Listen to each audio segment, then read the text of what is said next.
Nos gusta darle la bienvenida siempre al primer martes de la semana, pues el que es el día en el que estamos con ustedes contándoles cosas que espero sean de su interés, también un día especial en el que estamos viviendo este día de la felicidad. Feliz y contenta me pongo cuando vienen invitados a contarnos cosas interesantes. Hace muy poquito, recientemente han estado, bueno, ha sido un año donde han estado en muchas ferias, pero bueno, era noticia porque estaban en la feria de Berlín y lo hacían con ese camino del Cid. Le vamos a dar las buenas noches a su gerente. Muy buenas noches, Alberto. Hola, buenas noches. ¿Cómo estás? ¿Cuánto tiempo buenas sin verte? y felices noches. Buenas y felices noches, que es el día de la felicidad hoy. Eso es. Yo me hace muy feliz cuando os veo aquí y me venís a contar cosas interesantes. Bueno, tienes ahí unas chapas y aquí tenemos Sí.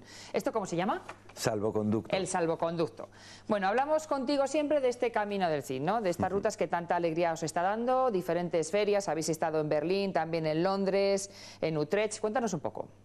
Bueno, las ferias son ferias de turismo internacional, entonces es normal que estemos. No ha sido normal hasta hace un par de años, porque estábamos con un producto en desarrollo, como es el Camino del Cid, ¿no? En ruta turística, pero bueno, desde hace un par de años trabajamos en colaboración con otras 4 rutas más, en una marca que se llama Rutas Culturales de España, que está amparada por Tour España, y acudimos a determinadas ferias pues importantes, como son la Feria de Londres y la Feria de Berlín, en las cuales pues sobre todo buscamos contactos con profesionales, con operadores, pues para atraer extranjeros, ¿no?, que vengan aquí a conocer el Camino del Cid. Y luego, por otro lado, podemos acudir también de forma unilateral, como es el caso, por ejemplo, de la Feria de Utrecht en Holanda. Es una feria especializada en cicloturismo, tenemos mucho viajero holandés, tenemos mucho cicloturista extranjero que acude a hacer el Camino del Cid, y entonces, bueno, pues tratamos de estrechar esos lazos. Alberto, bien lo estáis haciendo porque sí que vienen a hacer las rutas.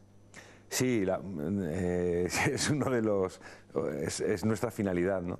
Yo creo que el Camino del Cid como itinerario tiene muchísimo potencial. Hace 4 o 5 años apostamos muy decididamente por el cicloturismo, que si no recuerdo mal, hace 10 años era como un turismo como de segunda. Sí. Se ha visto que eso no es así, es un turismo muy potente y en muchos casos con poder adquisitivo, aunque tengo que reconocerte que nosotros no valoramos mucho al viajero por su poder adquisitivo, sino por el hecho de venir a visitarnos, ¿no? Siempre decimos que realmente no hay viajeros de segunda, sino que hay destinos de segunda. Nosotros estamos luchando por hacer un destino de primera. En nuestro caso, el cicloturismo es fundamental, llevamos trabajando con ello muchos años y entonces, bueno, se está notando ese eco. Yo creo que este año ha sido muy importante para situarnos como una ruta cicloturista de referencia. Y esto no tanto debido a las palabras, ¿no?, que no son más que intenciones, sino debido a los trabajos que venimos desarrollando ya desde hace años, pues de señalización, de generación de topoguías digitales. Nosotros somos cicloturistas, entonces entendemos muy bien lo que un viajero necesita y en esa línea estamos trabajando. Un viajero necesita no perderse, es importante, ¿no? Sí, esa es una... Si no lo hace voluntariamente es muy importante que no se pierda. Claro, porque también uno de los placeres del viaje es perderse. Sí, yo creo que sí. Pero cuando es involuntario es un poco más dañino, ¿no? Sí, yo creo que, por ejemplo, en el Camino del Cid vienen viajeros de todos tipos. En otros sitios se les llama turistas. Yo creo que el concepto de viaje enlaza mejor con esta idea, porque no es solo ver sitios, sino muchas veces es involucrarse, entrar en lugares. Pues ya sabemos que el Camino del Cid recorre en buena medida zonas muy despobladas. Y eso hace que la persona que vaya allá pues se involucre más, ¿no?, y lo vea desde otra perspectiva, ¿no? 5 ejes importantes que geográficamente abarcan ¿qué lugares? El Camino del Cid pues abarca en buena medida todo lo que llamamos la Celtiberia, es decir, hay 8 provincias: Burgos, Soria, Guadalajara, Zaragoza, Teruel, Castellón, Valencia y Alicante. Una ruta muy larga que seguimos gracias al Cantar de Mio Cid. Desgraciadamente, o para suerte nuestra, no es una ruta lineal, sino que va siguiendo un argumento literario, con lo cual hace muchos meandros y eso nos ha obligado a hacer como esos grandes 5 bloques a los que te refieres, ¿no? Sí. Que son como 5 grandes rutas. Vamos a mencionarles si quieres. La primera es el destierro, que los burgaleses conocerán muy bien, pues Alfonso VI, ¿no?, obliga al Cid a salir desterrado de Castilla, y esta ruta empieza en Vivar del Cid, aquí al lado de Burgos, y termina en Atienza, que está justamente en la frontera entre Soria y Guadalajara. Era un fuerte de avanzada islámico en el siglo XI, ¿no? La segunda ruta va desde Atienza hasta Calatayud, le llamamos tierras de frontera. La tercera son las Tres Taifas, que atraviesa Guadalajara, Zaragoza y Teruel. Luego la cuarta es la conquista de Valencia, pues desde Teruel hasta Valencia, hasta la ciudad soñada por el Cid. Y luego desde allí parte una ruta que llega hasta Orihuela, en Alicante, que le llamamos la Defensa del Sur.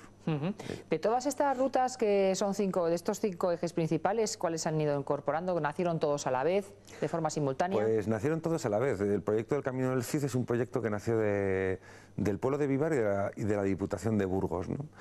Lo lanzaron como un proyecto de carácter provincial, casi local, y luego pues fue sumando adeptos, provincia tras provincia, fueron cayendo hasta sumar esas 8 provincias que hoy conforman el consorcio Camino del Cid. ¿Desde cuándo lleváis con el consorcio? Pues llevamos trabajando en el consorcio, se creó en el año 2002 y nosotros llevamos trabajando desde mediados de 2003. Si hablamos, Alberto, de datos, ¿qué datos nos avalan del año 2017? Bueno, en cuanto a cicloturistas, por ejemplo, que han pasado por nuestras rutas. El dato más nos es muy difícil saber el número de viajeros concreto porque por la propia dinámica del camino tan largo y por el propio territorio. A veces nosotros nos guiamos de los sellados de ese salvoconducto, sí, pero hay poblaciones donde se sella que a lo mejor solo tienen un habitante, con lo cual la mayor parte de los viajeros pues encontrarán que ese lugar de sellado está cerrado. Tiene unas dinámicas muy propias y es muy complicado saber ese número de visitantes. Sin embargo, sí conocemos el número de interesados a través de nuestra página web, que prácticamente llega a 500.000 de visitantes al año. Este dato es importante porque hemos crecido un 25% con respecto al año pasado y porque sobre todo significa que el Camino del Cid, al margen del propio itinerario, es también una plataforma muy importante de promoción a veces de esos pequeños pueblos de 1, de 10, de 20 o de 50 habitantes que pueden pasar en general desapercibidos para las grandes promociones de las comunidades autónomas, por ejemplo, o del propio Estado, pero sin embargo tienen su cabida en este itinerario y pueden ser conocidos en el exterior, pues gracias a que, entre otras cosas, están en un poema del siglo XII, que es el Cantar de Miocid, ¿no? Cuando vamos a una feria a Londres, la feria más multitudinaria del sector turístico, nos vamos a Berlín, que es la segunda más grande, y hablamos del Cid, reconocen la figura, pero es traer a gente que pisa a veces poblaciones de 20 habitantes, que de otra forma no sería posible, ¿no? Sí, la verdad es que siempre nos sorprende la figura del Cid. Aquí estamos muy acostumbrados a hablar de él y a verle casi como un personaje familiar y hasta cansino. Pero fuera de España, sin embargo, es conocido, muy respetado y llama mucho la atención de muchos viajeros. Eso por un lado. Esto es muy importante y yo creo que por eso se creó el Camino, que siempre ha tenido una vocación internacional, porque te permite llegar más fácilmente a ese público extranjero. No es como si tienes que explicar, pues por ejemplo, no sé, el camino de Alfonso VI, que fue el rey que llevó al Cid al destierro y que fue un gran rey, por otro lado, ¿no? Pero nadie lo conoce. Entonces el hecho de jugar con esa figura del Cid nos permite acceder más rápidamente, sobre todo en un mercado internacional que es muy complicado, porque nosotros cuando estamos hablando con un operador, él está valorando la posibilidad de hacer un viaje pues por la Toscana con sus clientes, o por Rumanía, o por Noruega, o por España. Y dentro de España hay múltiples opciones también. Entonces, ¿por qué elegir el Camino del Cid? Yo creo que esta es la pregunta clave. Hay que ser muy riguroso y hay que ofrecer mucha calidad y ofrecer sobre todo contenidos para que finalmente opten por nuestra ruta. Alberto, ¿hay alguna ruta hermana en Europa que se le parezca a nivel histórico y por una trascendencia geográfica también que se puede ir con bicicleta? Como ruta literaria no hay ninguna. De hecho, yo creo que la única gran ruta que podría habérsele comparado al Camino del Cid en su momento fue la ruta del Quijote. El Quijote tiene una ruta muy definida, muy claramente, o más o menos claramente, y de hecho se hizo un intento, ¿no?, de generar esa gran ruta, y finalmente pues ha quedado ahí apagada. Yo creo que a día de hoy somos el gran itinerario literario de Europa y eso es lo que tenemos que hacer valer. Y cuando hablo del gran itinerario literario me refiero por el propio poema épico en el que se asienta, que es el Cantar, que es uno de los grandes poemas épicos de la literatura europea, pero también por las infraestructuras que hemos dotado al camino, por el propio contenido del personaje, por el patrimonio que hay en la ruta tan potente y tan diverso, porque estamos hablando de arte gótico, arte románico, arte visigótico, arte islámico, mudéjar, etcétera. con una evocación medieval muy potente, tenemos casi 300 castillos, ¿no? Todo eso configura, todo ello hilado gracias a este gran personaje que es el Cid, pues configura una ruta que no tiene rival, ¿no? A día de hoy. O sea que tiene muchas perspectivas, todas ellas muy dinámicas, pero quizás sea la más tranquila, ¿no? La de cogerse una bicicleta, la de ir a respirar el aire fresco y la de disfrutar del arte, la que más pueda seducir de una cosa así. No hay que ornamentarlo mucho tampoco. Sí, bueno, nosotros optamos, ahora mismo estamos dándole fuerte, ¿no?, a la ruta en bicicleta, tanto para la gente que va en bicicleta de montaña como la gente que hace la ruta por carretera. Nuestras carreteras son carreteras secundarias con muy poco tráfico, son ideales, ¿no? Lo decimos por experiencia, ¿no? Sí. Son ideales para hacer sobre todo un viaje muy humano, ¿no? Es una velocidad que te invita, pues, a ver el paisaje, a pensar en lo que has visto o en lo que vas a ver, etcétera. Pero la ruta también está abierta para senderistas y también está abierta para la gente que va en coche. De hecho, la mayor parte a día de hoy que hace la ruta la hace en coche, ¿no? Aproximadamente es el 60%, lo cual está bien. Bueno, se va en plan más familiar o así, ¿no? Bueno, hay muchas opciones. Se va en plan familiar, se va en grupo.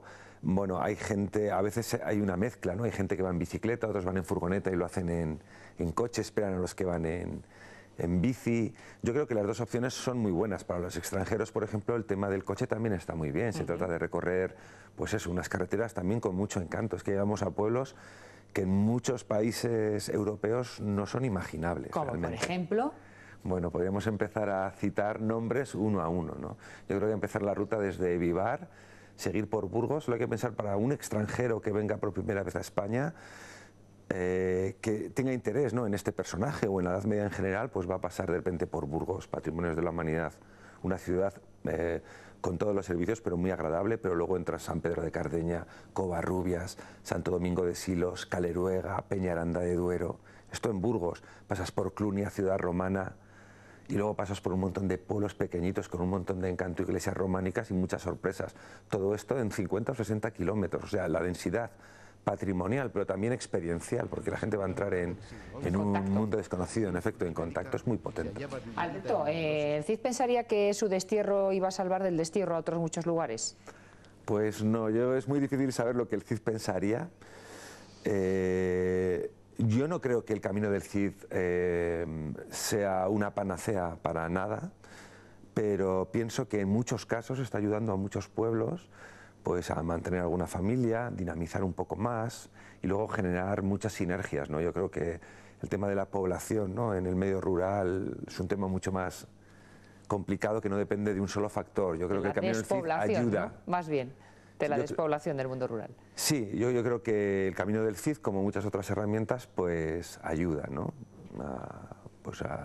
a mantener sobre todo esa vida. Trabajamos mucho con asociaciones que son fundamentales, que yo creo que son el motor de los pueblos, ¿no? Son su corazón, por lo menos, ¿no? Por mencionarlas. Pues empezando con Vivar del Cid, trabajamos también con la asociación del Cid Paso por Huerta, en Huerta de Rey, que realizan una magnífica actuación, ¿no?, teatral en verano, ¿no?, con el tema del Cid. Y este año, por ejemplo, también pues hemos trabajado, se han presentado pues nuevos proyectos por parte de Peñacova, Cubillo del Campo y un montón de asociaciones, ¿no? Yo creo que ahí todas están a la misma. Alberto, Tierra de Lara, por ejemplo, perdón. Donde vamos a ver las trufas. ¿Cuál es la etapa o el momento álgido donde más turistas, donde más viajeros están haciendo este camino? Pues no lo hay, porque afortunadamente el Camino del Cid atraviesa esas 8 provincias, son 2000 kilómetros, y la gente lo que hace generalmente es, pues, aprovecha unos días de vacaciones, se hace una ruta, al año siguiente se hace otra. Lo que sí sabemos es que hay mucha repetición de compra, es decir, empiezas haciendo una ruta, eso es lo que nos gusta, y al año siguiente sigues con otra y sigues con otra. Tenemos hasta 11 rutas en total, ¿no?, con lo cual hay muchas opciones. Yo creo que la ruta del destierro, pues, es una ruta que es la que pasa por la provincia de Burgos, es ideal para comenzar por muchos motivos, sobre todo argumentales, ¿no? Es donde el Cid sale del destierro y, bueno, donde va a encontrar muchos elementos relacionados con el Cid. La historia nos avala, nos apoya. Sí, bueno, realmente el Cid estuvo más tiempo en Aragón o en la Comunidad Valenciana. Yo creo que tenía tendencia, pero de aquí se veo y aquí se le quiere mucho. Tienes unas chapas ahí que no podemos ver así exactamente bien, pero bueno, tienes unas chapas encima de la mesa. ¿Qué nuevas cosas estáis haciendo en este 2018? ¿Por dónde van? Bueno, este año estamos haciendo una continuidad de lo que han sido años anteriores. Estas chapas a las que te refieres, pues bueno, editamos y fabricamos el año pasado unas 60.000 chapas para repartir en los puntos de sellado, donde se puede sellar ese salvoconducto, pues para que la gente tuviera un recuerdo, ¿no?, al llegar al sitio. Y este año yo creo que tenemos por delante cuatro retos importantes. Uno, el cicloturismo sigue siendo objetivo para nosotros. Vamos a lanzar una página web en inglés muy potente. Yo creo que a día de hoy la página que tenemos en español es, dicho por los expertos y por los profesionales y también por los viajeros, es una web de referencia en itinerarios turísticos. Caminodelcid.org. Así es. Y queremos hacer lo mismo a nivel internacional. Queremos atraer a ese público extranjero hacia nuestro personaje y hacia nuestros territorios a través de una web. Ya digo que yo creo que va a dar bastante que hablar. El siguiente paso va a ser hacer una aplicación móvil también muy potente. Una app para ir... Sí, para viajeros, exclusivamente para viajeros. No queremos colgarla, sino queremos que la gente lo utilice. Y creo que va a traer muchas novedades con respecto a lo que hoy podemos encontrar en nuestro país, sobre todo muy encaminado al tema de que los propios viajeros en un momento dado puedan comunicarse entre ellos, encontrar, como siempre ha sido nuestro lema, ¿no?, encontrar la información en 1, 2 o 3 segundos como mucho, y que, bueno, pues que les sirva para meterse más dentro de esta ruta. Vamos a seguir con los temas de señalización. Todos los años ponemos unas 3.000 señales nuevas. No quiere decir que el camino no esté señalizado, sino lo que hacemos es reponer o reseñalizar en aquellos puntos que hace más falta. Y luego también vamos a hacer una exposición itinerante que queremos que pase por los pueblos, para que los pueblos también conozcan qué es el Cid, qué fue el camino del Cid o qué es el camino del Cid, y en qué medida pues les puede ayudar, ¿no?, a mejorar. Muchos temas relacionados con las nuevas tecnologías, cosa que me gusta, porque aunar historia, tradición, geografía, gastronomía, deporte, salud y con redes sociales y con temas más de nuevas tecnologías, yo creo que es adaptarse un poco a lo que los nuevos tiempos exigen, ¿no? Alberto, ha sido todo un placer tenerte aquí. Muchas gracias. Iremos siguiendo tus pasos a través ya del mundo online, iremos contando novedades si así las hay. Pues muchas gracias.